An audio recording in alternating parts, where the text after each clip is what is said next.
Bom dia mais uma vez, a segunda parte da manhã do dia 8 de junho de 2021, reunião da segunda Câmara, segunda turma, segunda sessão de julgamento.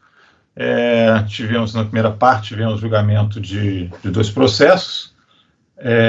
O doutor, o item 9, que tem sustentação oral, o item 13, que o presidente estava impedido. Só vou pedir para o doutor Mário me passar, então, o resultado, qual foi do item 13, né? Vou colocar aqui na pauta. Eu vi a minuta aqui. Não sei se ficou aquilo, mas... o item 13 ficou com que resultado, Mário, por favor?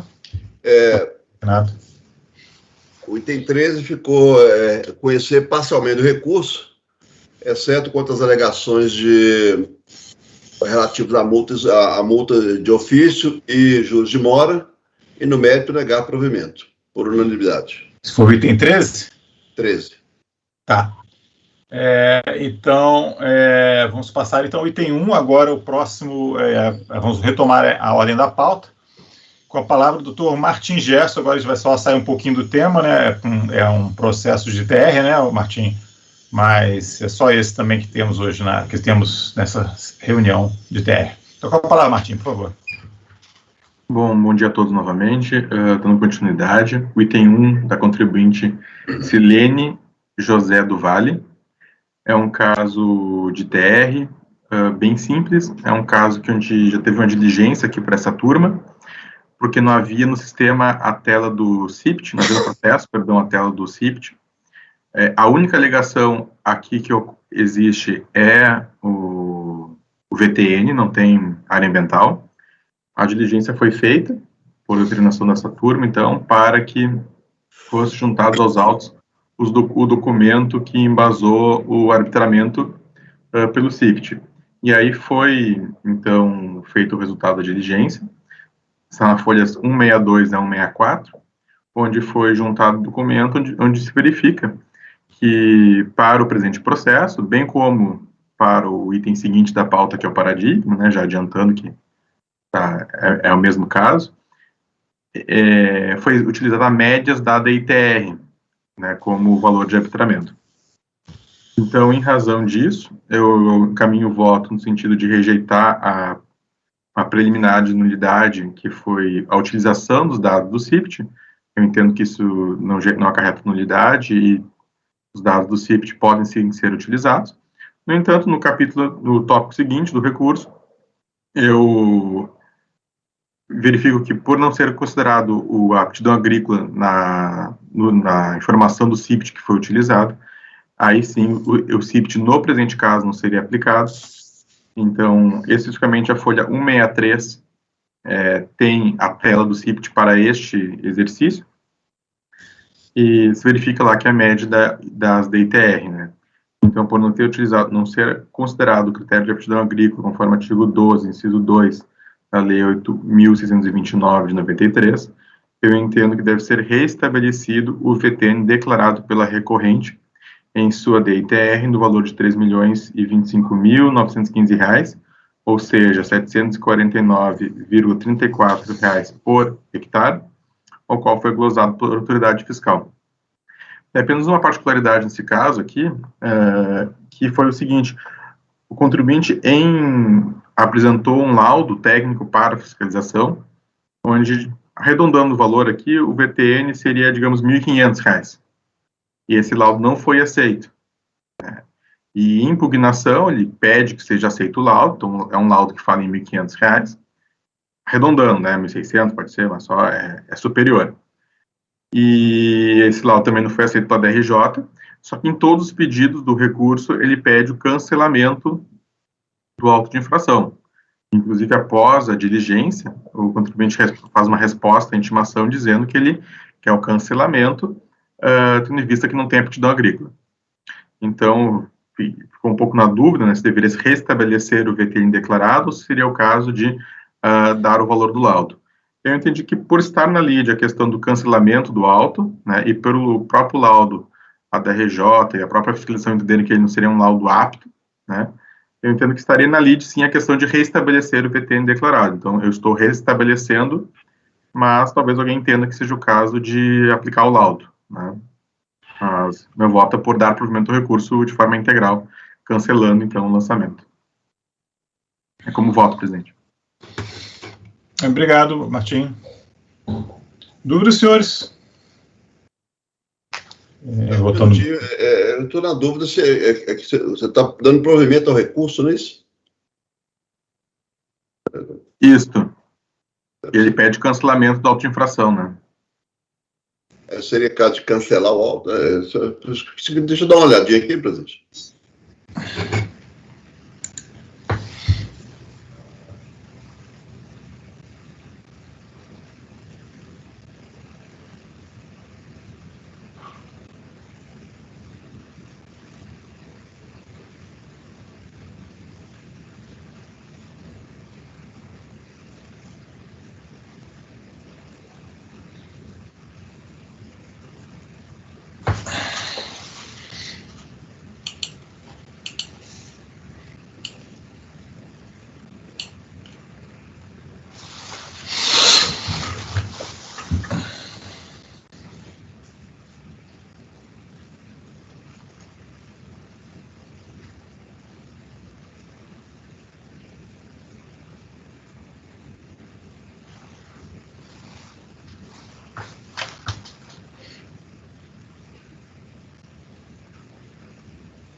Martim, desculpa que para não ficar perdendo muito tempo. O que ele declarou está igual ao laudo? Não, eu vou botar números arredondando assim, né? Ele declarou, digamos, 750, aí vem a fiscalização, pede o laudo, vem um laudo, digamos, de 1.500, a fiscalização não acolhe aquele laudo, diz que não está de acordo com a BNT, autua. Na impugnação ele diz, o arbitramento é ilegal, né? E meu laudo deve ser aceito, tá correto meu laudo. Aí vem, e o CIPT não pode ser utilizado. Aí vem a DRJ e diz que o laudo está errado e, portanto, o CIPT pode ser utilizado sim e mantém o valor arbitrado, que é uns 3.000 e pouco o VTN. Aí, em recurso, ele junta, ele mantém as mesmas alegações, a gente verifica que a tela do CIPT utilizou médias da ITR, então não pode ser utilizado os 3.000 e pouco. E aí, em razão disso, em resposta, inclusive, à diligência, ele diz, olha, a informação do CIPT não teve aptidão agrícola, né, requer o cancelamento, né, requer o arbitramento foi ilegal.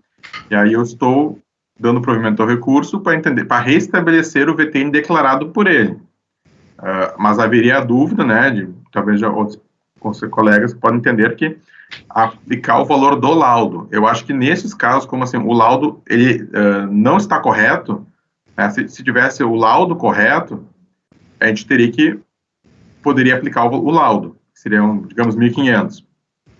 Mas como aqui ele sempre pediu o cancelamento, né, e tem várias, tanto a fiscalização quanto a DRJ disse que o laudo não estaria de acordo com a BNT, a gente não poderia, digamos, pegar uma prova que o contribuinte está juntando que seria imprestável, né, para fim de arbitramento.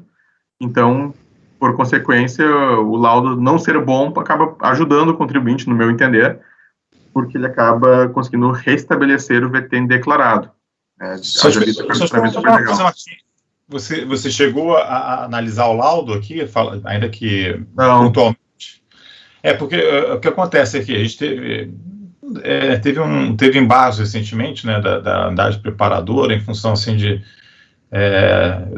eu concordo com o encaminhamento, tá? Mas é uma questão meio sutil aí, no sentido de que até porque um pouco por causa dessas temáticas do ITR, de se aceitar, né, a DRJ aceitar uma retificação enquanto que está sendo julgado o lançamento, mas todas as DRJ aceitam isso, então se cria essa retificação o contribuinte pede o laudo, né? Ele declarou uma coisa, mas aí ele pede uma outra coisa que está no laudo, então gera esse tipo de problema, pode gerar eventualmente um problema, né? Teve um caso em que a gente deu o contribuinte ele pedia para ser o do laudo que era um valor menor até do que o declarado, né? E aí o que aconteceu? A gente restabeleceu o declarado. Estou falando só porque está surgindo essa discussão aqui, né? Mas assim, aí o que acontece? Aí foi lá, a gente deu parcial provimento porque ele não pedia para ele não pedia só o cancelamento da autuação, ele pedia também para que fosse utilizado o VTN do laudo. E aí isso não foi analisado no voto. A gente deu parcial provimento para restabelecer o VTN declarado. Isso porque a gente não deu do laudo. Aí chegou lá embaixo, eles não entenderam o porquê, etc., tiveram dificuldade, aí eu até acatei os embargos, tá? Mas até para evitar isso, acho que se tem o contribuinte apresenta o laudo, mesmo que a gente restabeleça o declarado, é importante dar uma pontuada, né? Para evitar esse tipo, porque senão fica... Tá, ele apresentou um VT, pode dar problema na execução e evitar embargos necessários. Naquele caso, como foi dado parcial provimento, ficou sem se entender por que era parcial, porque no voto não havia nem sido mencionado o porquê era parcial. Nesse caso, acho que nem é tão importante, porque, na verdade, assim, o restabelecimento do VTN declarado vai simplesmente fazer com que não tenha mais, né, não tenha mais autuação. Simplesmente volta ao valor normal. Isso aqui é um processo de malha, então não aceitaram o declarado, aí vai aceitar o declarado, fica cancelada a autuação. Então, eu por mim, esse aqui deixava dar provimento, só faria um apontamento aí de que o laudo não atende, né, até porque o doutor Martins já se manifestou, né, dizendo que, aqui explicando para a gente, só para não ficar um entendimento aí de que nem olhou o laudo apresentado, etc., né. Não sei se vocês entenderam a questão, né, muito por conta de que a EJ, ela aceita essa discussão sobre o laudo, e aí gera umas complicações aqui para a gente. Mas restabelecendo o valor declarado, nesse caso, vai ser cancelado o lançamento. Então, dá provimento. Acho que não tem muito, sim. Não sei, Mário, está acompanhando aí? Por que o laudo não foi aceito, tá? Os laudos apresentados não foram elaborados por um profissional habilitado. Na anotação de responsabilidade técnica ART número tal, o profissional que elaborou os laudos consta como técnico em agropecuária. Conforme ensinado no termo de intimação fiscal, o laudo de avaliação no valor terra nua deve ser elaborado pelo engenheiro agrônomo florestal, nas normas da BNT NBR 14653. Então, ele não foi nem feito por um responsável, do técnico adequado, né? Mas acho que é só, entendeu, Matias? Só para você, de repente, se você adere a essas razões, você só, de repente, faz uma menção, tá? Por mais que você esteja estabelecendo o declarado por função do CIPT. Fica mais completo um pouco. Mário, quando estiver pronto, então, pode dar início. Não, eu já olhei aqui, acho que está bem tranquilo. Exatamente no recurso, ele coloca, o tempo todo ele fala, olha, o contribuinte declarou o valor da terra nua em conformidade, né, e ele fala que o laudo demonstra que ele declarou correto. Então, eu acho que o caminho está perfeito, negar provimento, né, dar provimento. Dar provimento. Ok.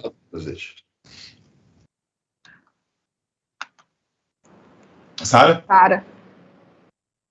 Desculpa, gente. Eu acompanho o relator. Eu também acompanho. Também acompanho. Acompanho também. Também acompanho. Então, ficou por unanimidade de votos dar provimento ao recurso. Tá? Eu queria só voltar, Mário, no item 13, a minuta que você tem aqui, que eu vi, você conhece o recurso e dá parcial provimento. E você me falou que você conheceu parcialmente e negou o provimento. O que é isso? Porque lá na leitura, se você pegar lá no começo do voto, eu estou afastando essas alegações que só vieram no recurso. Não está na tua minuta. Mas não tá, a tua minuta da parcial provimento. Eu retifiquei e eu apregoei corretamente no final. Tá. Então você me manda depois, então, porque eu só estou com a minuta aqui. Você me manda o dispositivo para mim, então. Tá bom. Eu resta nada. Obrigado. No final do voto que eu vi que eu tinha negado, eu tinha afastado esses argumentos que só vieram no recurso, que é a questão dos juros e da multa. Não, tranquilo, é que eu vi a minuta aqui e eu não entendi muito bem. Porque Tá estava bom. incompatível com o voto. Ok. Então esse item 1 ficou dar provimento, né? Resultado que vai ser replicado para o repetitivo associado, que é o item 2, correto? Eu passo a palavra para o doutor Mário, item 3. Ok, obrigado, presidente. O item 3, contribuinte, aqui nós voltamos para o imposto de renda sobre sua renda pessoa física, né? O recorrente é o Ítalo Paz Filho, tá, e lançamento de IRPF, exercício de 2005 e 2006, decorrente de apuração de emissão de rendimentos candidato para depósito bancário com origem não comprovada. No termo de verificação fiscal é informado que deverá ser intimado a comprovação dos depósitos, objetivando justificar a origem dos valores lançados em sua conta corrente. O contribuinte apresentou cópia do contrato de representação comercial e outras avenças, que manteve com a empresa Ceasa, distribuidora de frutos. Também é para apresentar cópias de documentos relativos à ação trabalhista movida contra as empresas Ceasa e SP Alimentações, e contra a pessoa física Heloísio Gomes Afonso Durães. Esclarece a autoridade lançadora que essa documentação não permitiu a identificação da origem dos depósitos e decorrido o prazo concedido, sem que o contribuinte tenha logrado êxito na comprovação, foram tais movimentações caracterizadas por rendimentos. O contribuinte apresentou impugnação, onde ele sustenta a preliminar de invalidade da ação fiscal, na observância de portarias da Receita Federal, que trata da motivação e seleção de contribuintes. Também falou de cerceamento do direito de defesa, que recebeu por via postal o auto de infração, que não veio acompanhado das planilhas. Então, isso se remite da relação dos depósitos do crédito que somados levaram os valores tributados. E invalidade jurídica da tributação anual de valores que deveriam ter sido tributados mensalmente. Ocorrência de decadência relativamente a alguns meses, justamente por essa apuração mensal. Erro na identificação do sujeito passivo, que ele entende que deveria ser lançado na pessoa jurídica lá da representação. A firma tem informado e provado durante o procedimento que os recursos depositados em sua conta decorriam do exercício da atividade profissional de representação comercial, circunstância essa que entende poderia ter sido facilmente verificável por parte da fiscalização ao revés de proceder à autuação, devendo a tributação recair sobre a pessoa jurídica com base no lucro arbitrado. Aqui mais um argumento que ele apresenta: alega erro na identificação do sujeito passivo com indevida tributação como um rendimento de pessoa física, receitas que são reconhecidamente da pessoa jurídica. Eu vou ao artigo 126, inciso 3 do CTN, 150 do regulamento de imposto de renda vigente, né, na época, e defende que para caracterizar a pessoa jurídica basta a existência de uma unidade econômica ou profissional com fim especulativo de lucro, sendo irrelevante que seja regularmente constituída, que mantenha conta corrente bancária em seu próprio nome, que apresente declarações ou mesmo que a atividade beneficie diretamente o seu titular ou seus sócios. A impugnação foi considerada julgada improcedente, né? No recurso voluntário, o autuado advoga a ausência de isenção e imparcialidade no julgamento de piso e ratifica os argumentos de defesa. Quanto à aventada imparcialidade do acordo, argumenta que no próprio início do voto, que expressou termos draconianos, tais como atividade administrativa inquisitorial, investigativa, que o contribuinte tem natureza passiva, devendo cooperar, só faltou dizer que deveria ficar de joelhos. Ressalta que a peça recursal será focada em rebater os argumentos que rejeitaram a impugnação, pelo que afirma o entendimento enviesado da legislação tributária insertada no bojo do indigitado julgamento da impugnação ao auto de infração e passa a rebater os argumentos que rejeitaram sua defesa nos seguintes termos. Eu volto neles no final.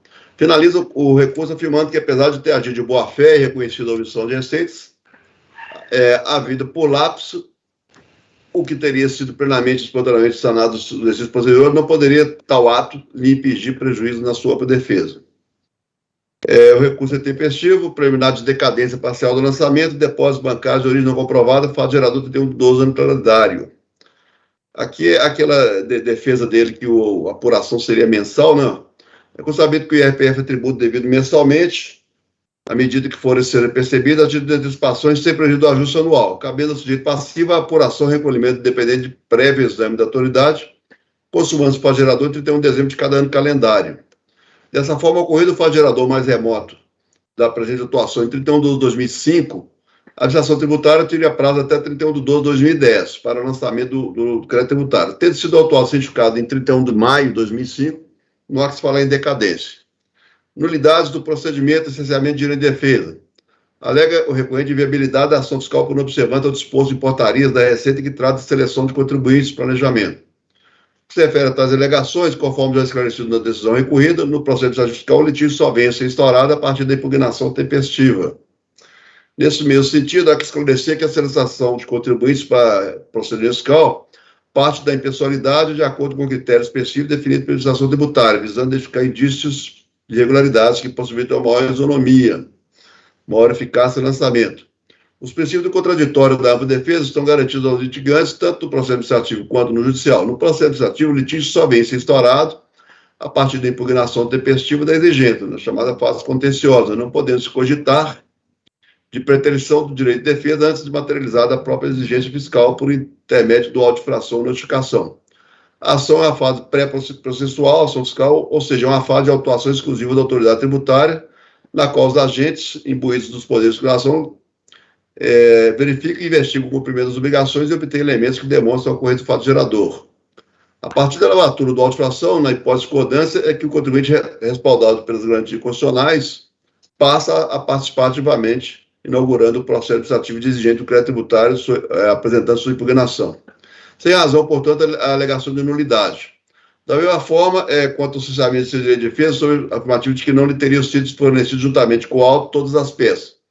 É afirmado que juntamente com o AI não teria sido encaminhada a relação dos depósitos ou créditos que somados levaram aos valores tributados mês a mês para que o contribuinte efetuasse a identificação das origens.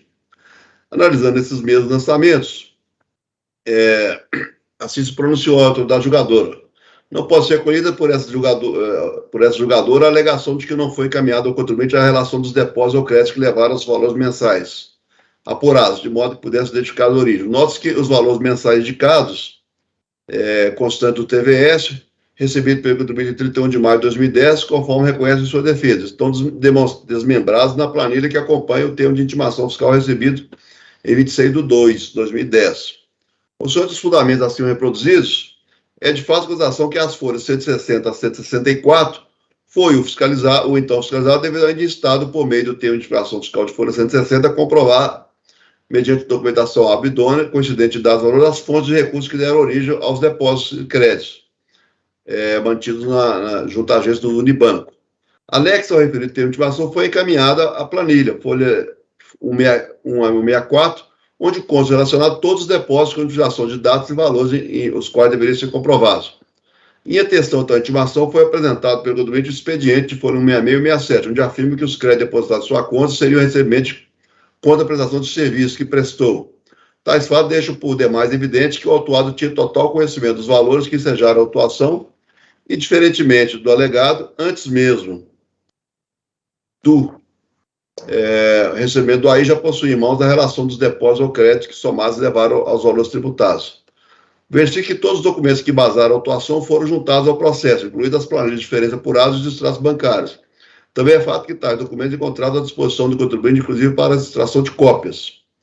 Assim como o lançamento foi efetuado com observando disposto da legislação e o auto de infração e o termo que o integra descreve com clareza as regularidades apuradas, cita o enquadramento legal, tendo sido autuado desde a fase de auditoria, todas as possibilidades de apresentação de argumentos e documentos que afastassem a presunção de omissão. Assim quanto ao alegado cessamento de direito de defesa, não há que se arguir objetivamente quanto a esse aspecto.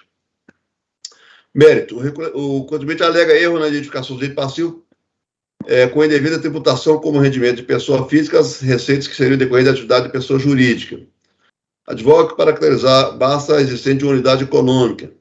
Entende ter informado e provado que os recursos depositados em sua conta decorreram do exercício da atividade profissional. Esclarece a autoridade fiscal lançadora que a documentação apresentada não permitiu a identificação das origens,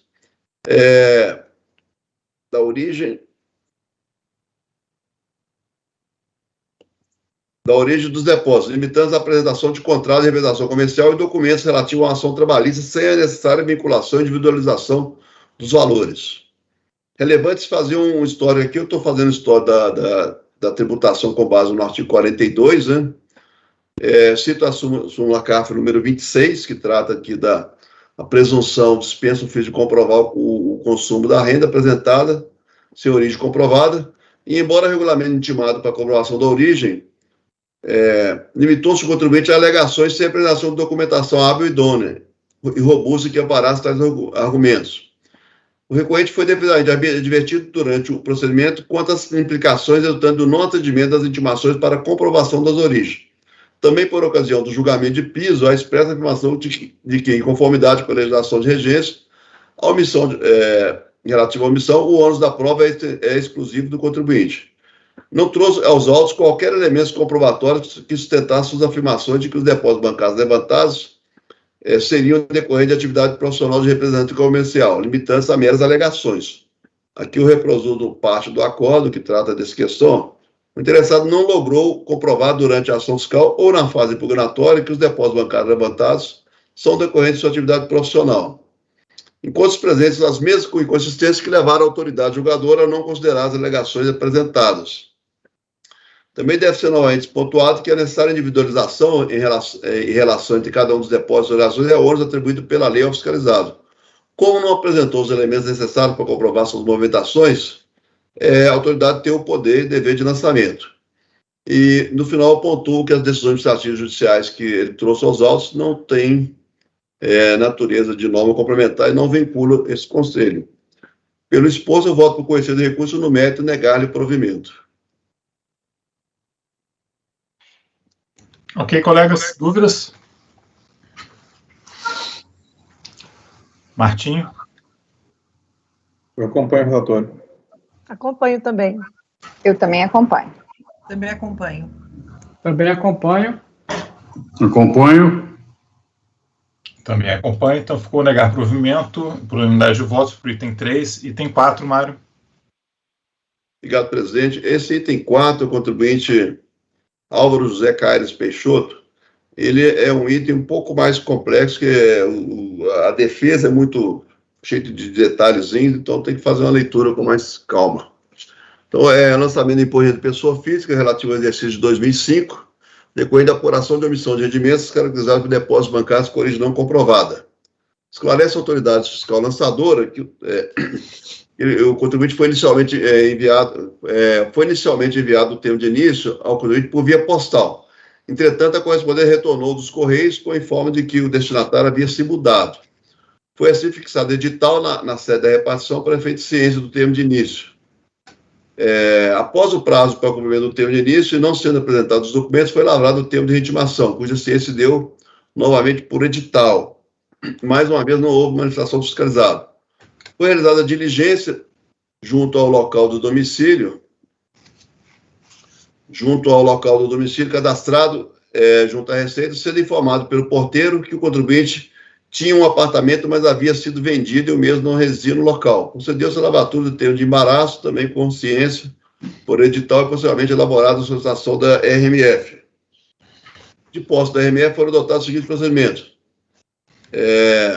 Depósitos conciliados, não considerando os créditos referentes a resgate de aplicações de poupança, reembolso, estouro, que ele alega tudo isso depois. Cheques depositados e devolvidos, cheques compensados e devolvidos. Não houve comprovação documental de nenhum crédito ocorrido nas contas bancárias. Algumas contas bancárias constam como conjuntos com a contribuinte Mônica, mas a contribuinte em questão não apresentou o DIF no ano 2004 e foi declarada como dependente do fiscalizado no ano calendário. Portanto, os valores do depósito não comprovado dessas contas foram considerados como rendimentos omitidos imputados ao fiscalizado, porque era conta conjunta e ela era dependente.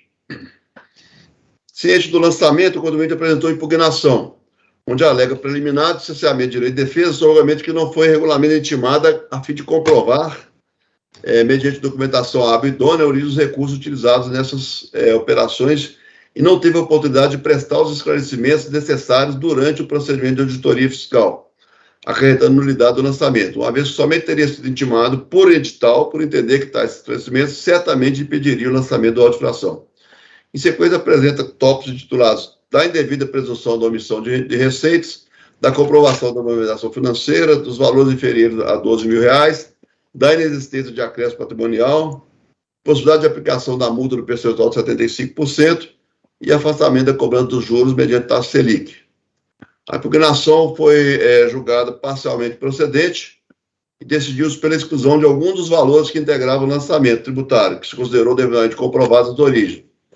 que totalizaram 147.188,58. O contribuinte apresentou o recurso, onde ele ratifica todos os argumentos de defesa apresentados por ocasião da impugnação.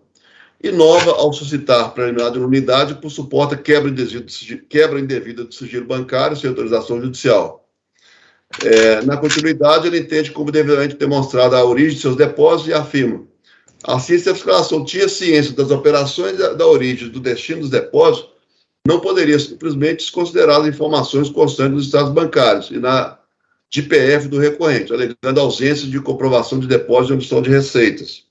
Na sequência, ele entra no mérito, é reiterado o argumento que excluídos os valores que entende devidamente comprovados, excluídos esses valores, os depósitos inferiores a 12 mil não superariam o limite de 80 mil reais, impede a aplicação da norma.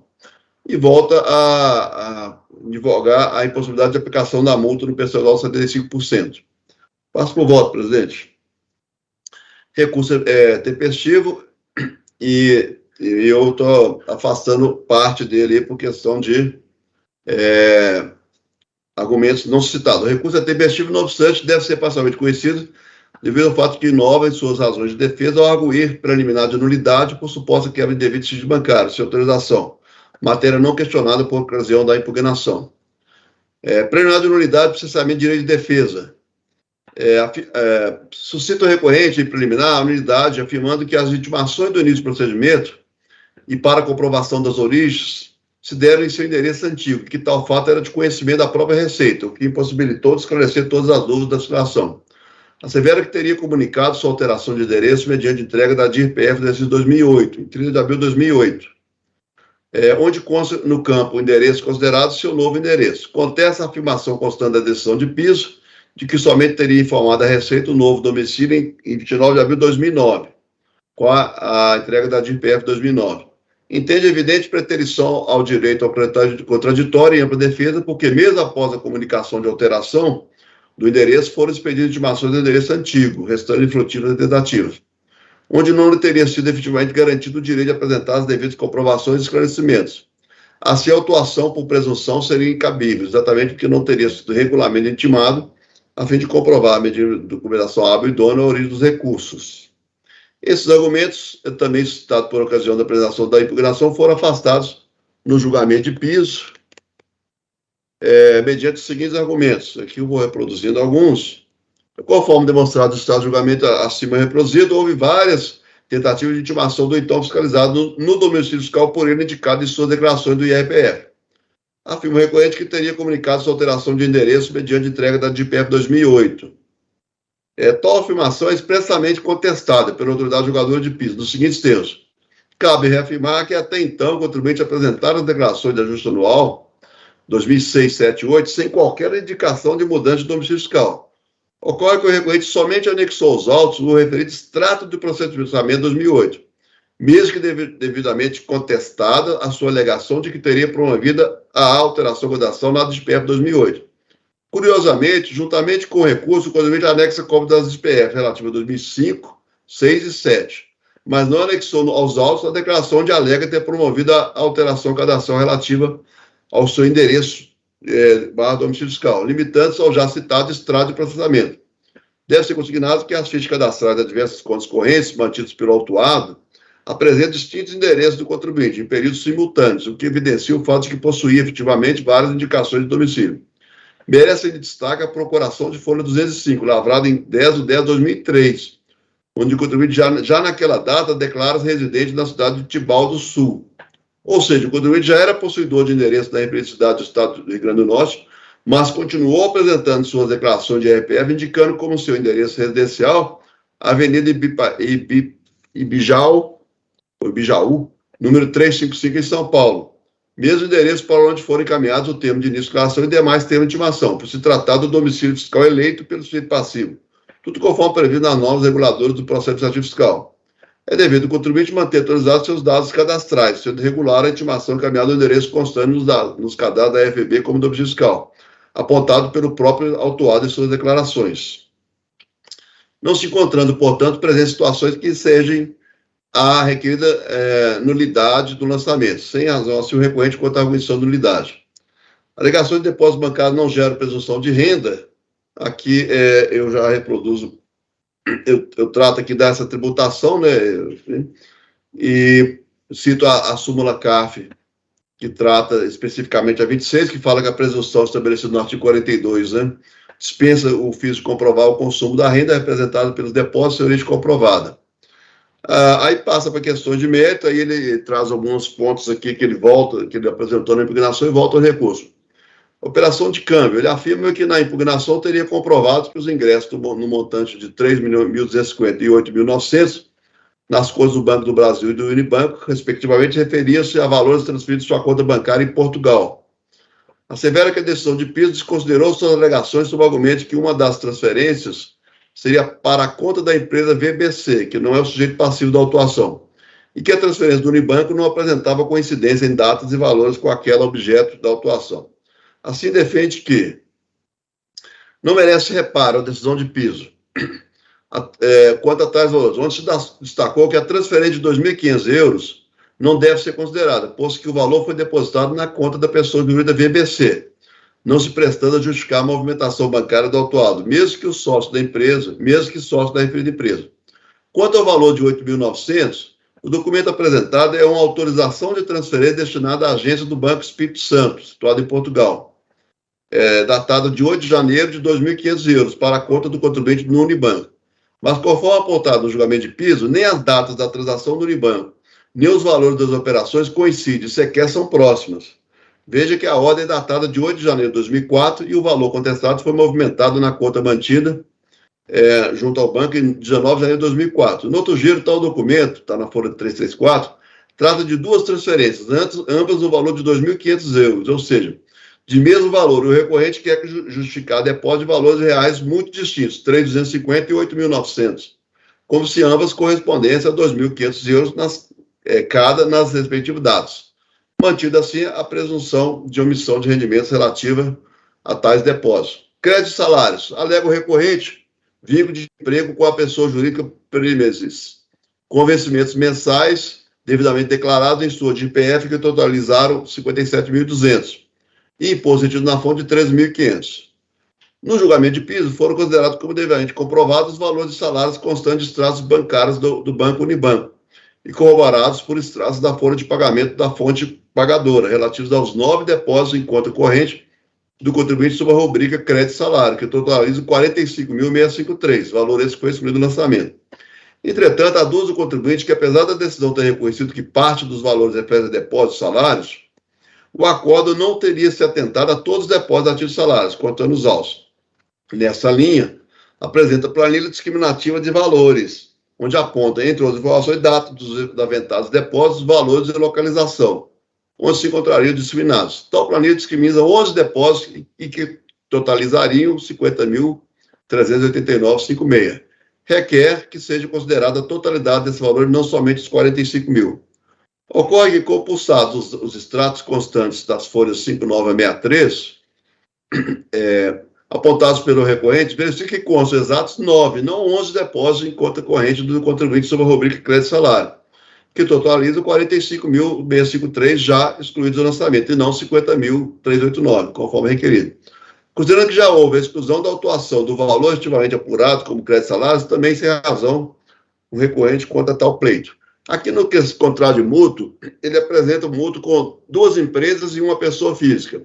E a alegação dele é o seguinte: essas são empresas portuguesas e ele estava lançando um empreendimento turístico lá no Rio Grande do Norte, nessa cidade de Tibau do Sul, e baseado nisso, essas empresas, ele comprou os imóveis e essas empresas emprestaram dinheiro para ele, e esse empréstimo foi pago mediante esse imóvel que ele fez e criou sua nova empresa que ele faria a integralização do capital foi baseado nesse empréstimo lá, mas os valores não estão batendo. Eu vou ler com calma aqui, vocês verem aqui cada uma delas. Então, mútuo declarado com a Primes Soluções Empresariais. Foi declarado o recebimento de R$72 mil. Aqui, só esse caso especificamente, que eu estou acatando parte dos argumentos dele. Aqui é o seguinte: a DRJ é um valor único de 72 mil, um cheque depositado na conta dele. E ele apresenta transferências devolvendo parte desse dinheiro, que daria 52 mil. A DRJ concordou com o contrato de mútuo que ele apresentou também de 72, de 72, mas falou, mas ele só comprovou 52. Quer dizer, ela aceitou o mútuo, é um cheque só, ela aceitou 52 e não considerou 20. Aqui, nesse caso, eu estou propondo considerar os 20 também, que não tem como falar que um depósito de 72 é empréstimo, mas eu só vou acatar 52. Então, deixa eu ler com calma aqui. Então, foi declarado o recebimento de 72 mil a título de empréstimo tomado da empresa Primeses. No julgamento de piso, concluiu-se que a apresentação de diversas transferências de contas correntes do impugnante para a conta da Primeses permitiria a exclusão do valor comprovadamente ressarcido da empresa. Assim, se entendeu que os comprovantes de transferência de folhas 346 e 377 atestam a transferência efetiva de recurso do impugnante para a conta corrente da Primeses no valor total de 52 mil. 10 transferências de 2005, 7 de 2006 e 9 de 2007. Observando que foram desconsiderados os documentos que são meros comprovantes de agendamento ou disponibilidade de transferência, porque não representaria efetiva transferência de recursos. Foi, desse modo, excluída parte do depósito da Primeses no valor de 52, conforme os comprovantes de depósitos, mediante os seguintes fundamentos.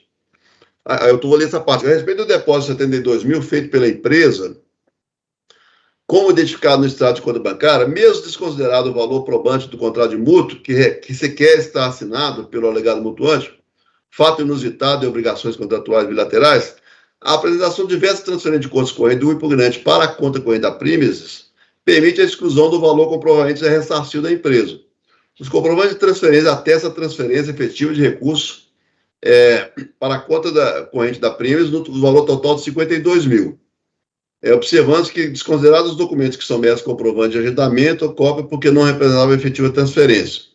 Contrapondo tais argumentos, assevera o autuado que o acordo recorrido se prendeu apenas aos comprovantes de pagamento apresentados nos autos, desconsiderando que, por completo, a DIPF 2005, na qual consta exatamente o empréstimo contraído, no valor de 72 mil. Reforçando tais afirmações, juntamente com o recurso anexo aos autos, as DIPF de 2006 e 2007, que demonstram a evolução e quitação do empréstimo, conforme planilha constante da peça de execução, e acrescenta não haver qualquer fundamento legal ou jurídico que justifique a manutenção da cobrança. A autoridade julgadora de piso reconheceu parcialmente o contrato de mútuo firmado, baseado nos valores comprovadamente retornados ao mutuante, conforme o comprovante de depósitos efetuados.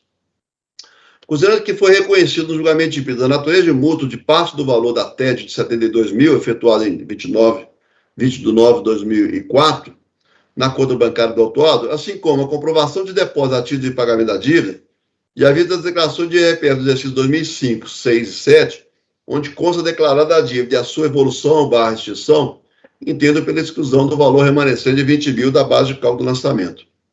Mútuos declarados com Eduardo e essa empresa Venlestar. Foi declarado o contrato de mútuo como origem de depósito, que totaliza 1 milhão, contrato de mútuo com a empresa, com a pessoa física Eduardo. Da mesma forma, foi declarado também contrato de mútuo com a empresa Venley. Acrescenta o contribuinte ter juntado todos os exercícios que comprovariam ter recebido os depósitos, conforme o planilha que apresenta contratos de mútuos e alterações sociais. Complementa apresentando as razões e forma de quitação dos empréstimos nos seguintes termos. O contrato com o Eduardo. Com efeito, em 2003, o recorrente decidiu criar uma empresa, a VBC, voltada para o ramo de construção de empreendimentos imobiliários e turísticos com capital social inicial de 300 mil. Objetivando desenvolver o projeto de um condomínio hotel, o recorrente recorreu a empréstimos pessoais junto a Eduardo e Venley, empresa da qual Eduardo é sócio majoritário, os quais foram devidamente declarados. As partes firmaram o contrato de mútuo, estabelecendo que as cotas da VBC seriam transferidas a Eduardo ou por uma sociedade por ele constituída, que seria posteriormente denominada Condomínio Vilas Beach.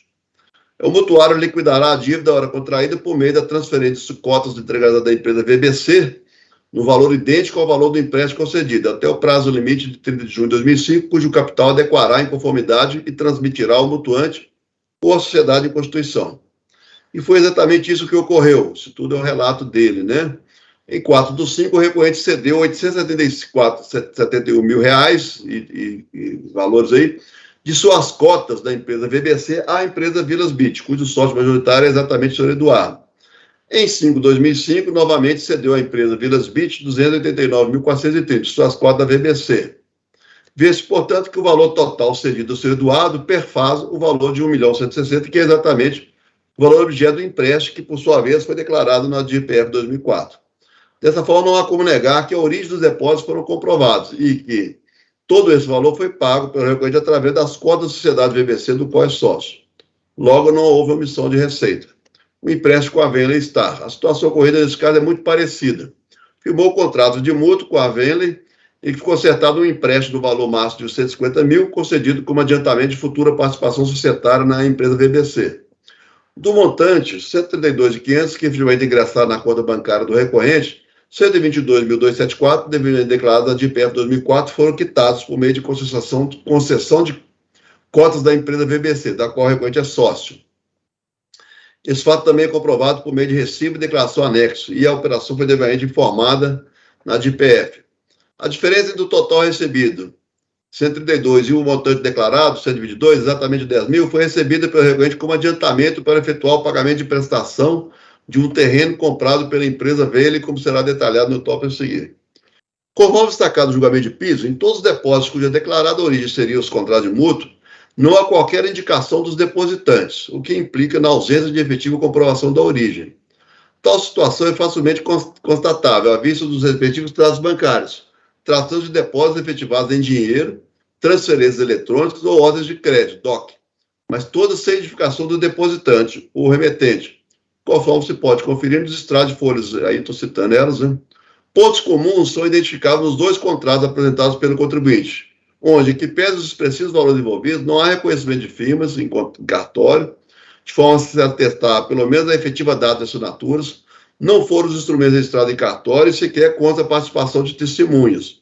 Por outro lado, os valores apontados pelo recorrente na DIPF 2005, a título de dívidas relativos aos apontados contratos, não correspondem aos valores dos contratos, e tampouco aos valores apurados pela declaração como de origem não comprovada, que o recorrente pretende sejam considerados como origem dos alegados empréstimos. Confira, isso aí eu estou pondo na planilha onde mostra o nome do mutuante, o valor do contrato, o valor do empréstimo que ele declara que não é compatível, o valor do empréstimo declarado como quitado, né, que não é compatível com o do contrato, e o somatório dos depósitos apontados pela declaração como origem não comprovada, que também não bate. Portanto, conforme demonstrado na planilha acima, não há correlação entre os valores de depósito em contas correntes que o autuado pretende justificar, quando confrontados com declarados valores de empréstimo constante de sua DIPF 2005, e quitados, conforme ao declarado na DIPF 2006.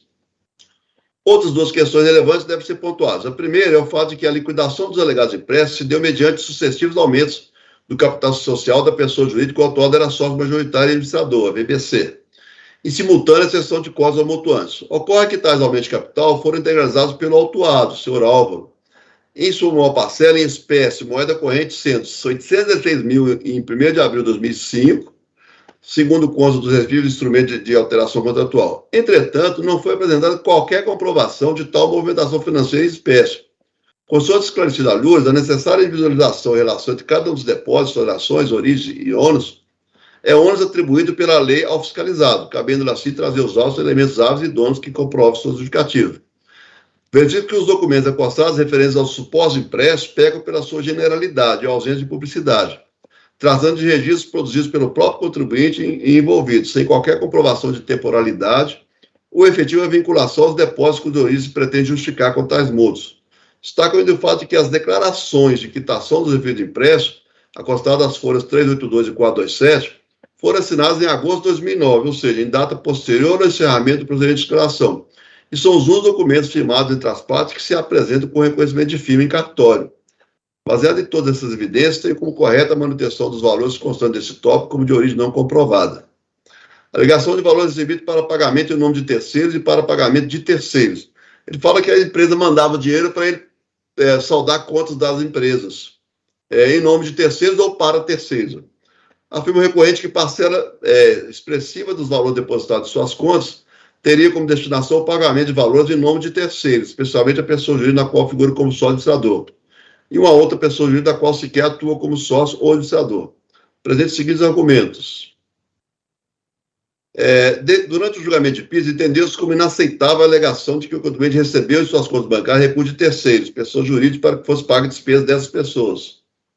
Pelo fato de não restar comprovado, em primeiro lugar, pelo fato de não restar comprovado que as empresas VBC e Venley foram os depositantes. Segundo, pelo entendimento de que o eventual pagamento de despesa de terceiros Ainda que fosse comprovado que não é o caso, apenas revela negócios entre si e essas pessoas, que nada permitem concluir quanto à origem dos recursos. Nesse mesmo sentido, foi considerado como inaceitável a alegação de suposto lançamento de duplicidade, decorrendo da inclusão de crédito de 400 mil, porque depositado pela empresa VBC, pois, além de não estar documentalmente comprovado, sequer há identificação do depositante. Verifico que, apesar de devidamente advertido quanto à insuficiência dos argumentos e documentos apresentados, no recurso, o autuado retorna com os mesmos argumentos. Retorna com os mesmos argumentos e não apresenta qualquer outro documento idôneo capaz de alterar a decisão proferida no acórdão. Os documentos padecem das mesmas... Cheio de apresentado. Padece das mesmas fragilidades, suas apontadas, mais uma vez pecando pela generalidade e ausência de publicidade. As declarações de folhas 431 e 451 foram assinadas em data posterior ao encerramento do procedimento e são os únicos documentos firmados entre as partes que se apresentam com recebimento de firma. Apega-se o recorrente novamente em argumentos de que não teria sido demonstrado a ocorrência de aumento de seu patrimônio, que os pagamentos poderiam ser comprovados pelos recibos, declarações e extratos bancários. Entretanto, os documentos acostados aos autos não demonstram os fatos por ele alegados, cabendo mais uma vez repisar que os extratos bancários e depósitos não identificam os depositantes e tampouco a natureza dos créditos e as declarações e recibos padecem das inconsistências apontadas. Registro ainda que os alegados dispêndios que, em tese, justificariam os créditos sequer possuem equivalente de valores, sendo sempre discrepantes e apontados de forma aproximada, o que não se justificaria. No outro giro, uma pessoa jurídica não pode ser confundida com a pessoa física de um de seus sócios em homenagem ao princípio contábil da entidade. O fato é que se constata, nas declarações e alegações reproduzidas, assim como em diversos documentos dos autos, a confusão patrimonial promovida entre a pessoa física do autuado e as empresas VBC e Vênia, cabendo ao recorrente trazer os atos documentos hábeis e idôneos que comprovassem as operações alegadas, ônus do qual, mais uma vez, entendo que não se desincumbiu. Assim, presentes os mesmos inconsistentes que levaram a autoridade julgadora de Pisa a não considerar as alegações como aptas a justificar a omissão apurada. Baseado no fato de que não foi demonstrada a individuação em relação de cada um dos depósitos, entendo pela manutenção do lançamento. Segundo a planilha apresentada pelo autuado, após a exclusão das operações que ele tem justificado, o valor de depósito inferior a 2 mil seria inferior a 80 mil. Considerando que foram mantidos no presente voto todos os valores levantados pela fiscalização, como depósito com origem não comprovada de valor inferior a 2 mil, verifica que o somatório das omissões ultrapassa 80 mil reais, motivo pelo qual fica afastado o tal requerimento, posto que baseado em premissas que não se concretizou. Multa do percentual 75%, aqui eu estou citando a súmula CARF 2, né, que foi baseado com base no artigo 44x1 da Lei 9.430, e aí não compete ao CARF pronunciar sobre consolidado de lei tributária. Então, pedido de diligência, eu estou afastando a requerida da persecução e a realização de diligência para abuso de cópias de cheques e contratos de câmbio junto às instituições financeiras. Deveria o contribuinte, ao discordar da autuação, apresentar no momento os documentos e fatos que entendesse capaz de alteração dos valores lançados ou fatos desconstitutivos. Assim, defiro o pedido de diligência por considerar que caberia ao interessado trazer os outros documentos necessários à sua defesa, não se justificando a presença de atuação novas providências à cargo da administração tributária. Pedido de cancelamento do arrolamento de bens, eu estou citando aqui a súmula CARF número 109, que fala que não compete a esse conselho se pronunciar sobre tal, né? E aqui no finalzinho, só a questão das intimações em nome do patrono, que eu estou afastando também, com base no regimento. E, por todo exposto, voto por conhecer parcialmente do recurso, exceto quanto à preliminar de nulidade, por suposto que é preciso bancário, e no mérito dar-lhe parcial provimento para excluir da base de cálculo do presente o lançamento, o valor de 20 mil reais. É o voto, presidente. Peço que isso meio longo, né? Palavra, Sônia. Obrigada, senhor presidente.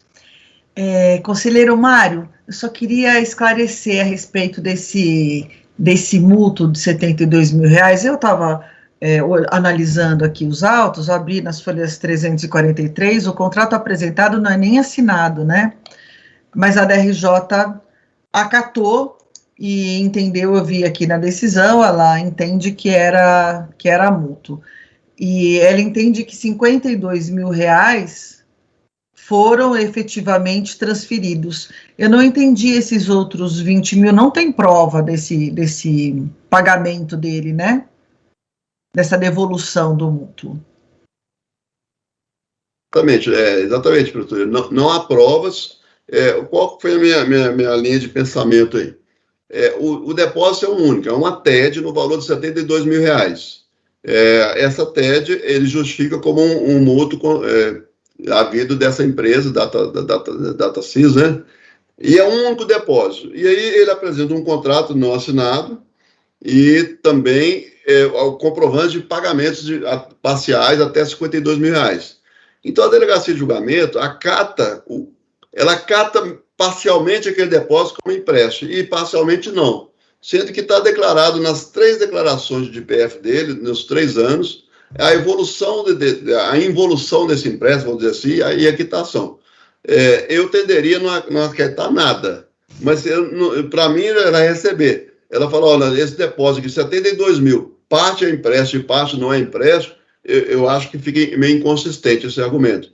Então, se ela acatou como empréstimo, eu estou acatando o valor total. E não é a prova de pagamento que, por si só, justificaria aceitar como empréstimo. Ele não pagou os outros 20 mil. Seria uma outra doação, alguma coisa nesse sentido, né?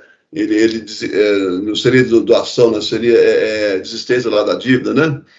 Você teria outras implicações, mas eu não vejo coerência em uma única transferência, você aceitar baseado num contrato não assinado, né, e declarado, então, ele aceitar com parte como empréstimo e parte como não empréstimo. Na realidade, eu também não aceitaria absolutamente nada como mútuo, mas nesse caso, como a DRJ já considerou, e ela considera expressamente no voto dela que é o mútuo, e não é a devolução que diz que dá a natureza jurídica do mútuo ou não, porque isso aí a devolução do dinheiro é uma questão de cobrança administrativa ou judicial, não uma questão da natureza jurídica do valor envolvido. Então, a gente fica aí numa situação realmente muito delicada. Eu compreendo, está sanada a minha dúvida, senhor presidente. Obrigada, conselheiro. Mais alguma questão? Passar a votação, então, Martin. Eu acompanho o relator. Acompanho também. Eu também acompanho. Eu também acompanho o relator. Também acompanho. Acompanho. Também acompanho o relator, então ficou por unanimidade de votos, conhecer parcialmente o recurso, exceto quanto a essa questão da quebra de sigilo bancário, e no mérito, na parte conhecida, né, dar parcial provimento para excluir da base de cálculo do lançamento o valor de 20 mil. E, então eu peço para encerrar a gravação nesse momento, estamos próximo aí do meio-dia, quase meio-dia, né? Perdi o suporte, o Ícaro, por favor. E o colega Mário também, né, do backup.